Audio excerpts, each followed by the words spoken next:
திருநாட்டில் ஏன் கையை ஏந்த வேணும் வெளிநாட்டில்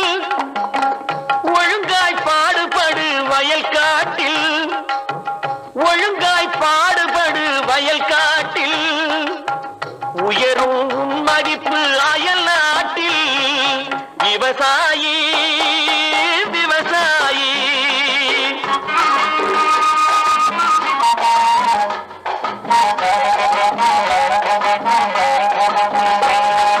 கருத்தெல்கும் சிவப்பெல்கும் வேற்றுமையாய் கருதாமல் எல்லோரும் ஒற்றுமையாய் கருத்தெல்கும் சிவப்பெல்கும்